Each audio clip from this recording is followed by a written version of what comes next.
ಮುಖ್ಯಮಂತ್ರಿಗಳು 15ನೇ ಬಜೆಟ್ ಮಂಡನೆ ಮಾಡಿ ಇತಿಹಾಸ ನಿರ್ಮಿಸಲಿದ್ದಾರೆ. ಉತ್ತರ ಕನ್ನಡ ಜಿಲ್ಲೆಯ ಅನೇಕ ಅಭಿವೃದ್ಧಿ ಕೆಲಸಗಳನ್ನು ಸೇರ್ಪಡೆ ಮಾಡಲು ಈಗಾಗಲೇ ಮುಖ್ಯಮಂತ್ರಿ ಜೊತೆ ಚರ್ಚೆ ಮಾಡಿದ್ದೇವೆ. ಎಷ್ಟು ಸೇರ್ಪಡೆ ಆಗುತ್ತದೆ ಎನ್ನುವುದು ನಾಳೆ ಗೊತ್ತಾಗಲಿದೆ ಎಂದು ಶಾಸಕ ಹಾಗೂ ಆಡಳಿತ ಸುಧಾರಣಾ ಆಯೋಗ ಅಧ್ಯಕ್ಷ ಆರ್.ವಿ. ದೇಶಪಾಂಡೆ ಹೇಳಿದ್ದಾರೆ.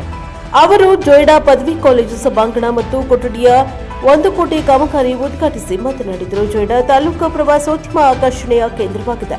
ಇದಕ್ಕೆ ಬಜೆಟ್ನಲ್ಲಿ ವಿಶೇಷ ಹಣ ನೀಡಲು ಸಲಹೆ ನೀಡಿರುತ್ತೇನೆ. ಉತ್ತರ ಕನ್ನಡ ಜಿಲ್ಲೆಗೆ ಉದ್ಯೋಗ ಸೇರಿದಂತೆ ಅಭಿವೃದ್ಧಿಗೆ ಹೆಚ್ಚಿನ ಹಣ ಬರುವ ನಿರೀಕ್ಷೆ ಇದೆ. ಜೊಯ್ಡಾದಲ್ಲಿ 257 ಹೋಮ್ ಸ್ಟೇಗಳು ಇದ್ದು ಇದು ಸ್ಥಳೀಯರ ಉದ್ಯೋಗ ಸೃಷ್ಟಿಗೆ ಕಾರಣವಾಗಿದೆ ಎಂದರು.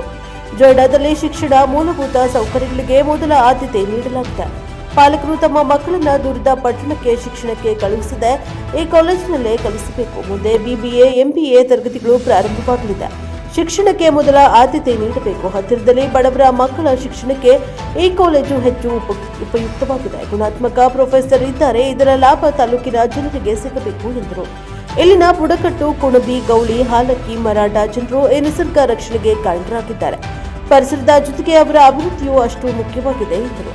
ಕೃಷಿ ಇಲಾಖೆಯಿಂದ 7 ಪವರ್ ಟಿಲ್ಲರ್, 5 ಕೃಷಿ ಸಿಂಚನ, 250 ಎರೆಹುಳು ತೊಟ್ಟಿ ನಿರ್ಮಿಸಿದ ರೈತರಿಗೆ ಸರ್ಟಿಫಿಕೇಟ್ ಸೇರಿದಂತೆ ಹೊಲಿಗೆ ಯಂತ್ರ, ಬಡಿಗೆ ಯಂತ್ರ ವಿತರಿಸಲಾಯಿತು. ಸಹಾಯಕ ಕೃಷಿ ನಿರ್ದೇಶಕ ಟಿ. ಸುಂದರ್ ಕಾರ್ಯಕ್ರಮ ನಿರ್ವಹಿಸಿದರು.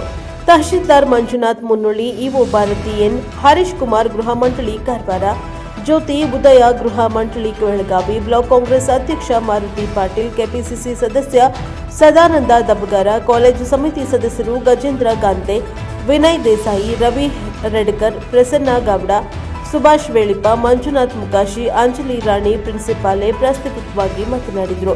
ರತ್ನಮ್ಮ ಸ್ವಾಗತಿಸಿದರು. Bureau report Harish Madhu Reddy, Praja power TV, Joida.